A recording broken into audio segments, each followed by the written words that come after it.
விலங்குகள் எதையும் நியாயம் தீர்ப்பதில்லை. நம்முடைய லீடர்ஷிப் பாடங்களில் அவற்றை தவற விடுகிறோம் என்று நினைக்கிறேன். பரபரப்பான உலகில், தீவிரமான வாழ்க்கையில் என் நாய் எனக்கு சொல்லிக் கொடுத்த பாடத்தை பற்றி பகிர்ந்து கொள்ள விரும்புகிறேன். நாம் மறந்து போகிற சில காரியங்கள் விலங்குகள் மறக்காதவை. அவை நிபந்தனையின்றி அன்பு கூறுகின்றன. செயல்பாடு, பரிசீலனை எதுவும் தேவையில்லை. அவை நிகழ்காலத்தில் வாழ்கின்றன. நேற்றைய தவறுகளை யோசித்து தடுமாறுவதில்லை. யாராவது காயப்படும் பொழுது, புண்படும் போது அவர்கள் தரப்பிலிருந்து அதை புரிந்து கொள்ளும். அந்தஸ்து, தோற்றம் அல்லது பழைய கால தோல்விகளின் அடிப்படையில் யாரையும் நியாயம் தீர்க்காது. எப்பொழுதும் போட்டிக்கு பதிலாக தொடர்பு கொள்வதையே நான் வளர்க்கும் நாய் நான் வீட்டுக்கு சென்றதும் அந்த நாள் எனக்கு எப்படி அமைந்தது என்பதை குறித்து கவலைப்படாது.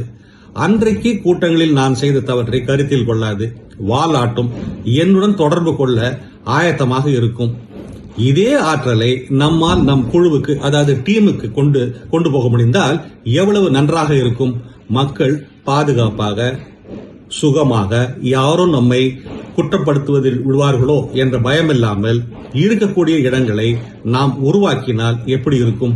மிருகங்கள் வழிகாட்டவும் தொடர்பு கொள்ளவும் நமக்கு வித்தியாசமான வழியை காட்டுகின்றன. நிக்கில் போரோல் இப்படி தன் அனுபவத்தை பகிர்ந்து கொள்கிறார். இது போன்ற சிந்தனைகளை தவறவிடாதிருக்க தமிழ் பூமர் அபிஷியல் சேனலை சப்ஸ்கிரைப் செய்யுங்கள்.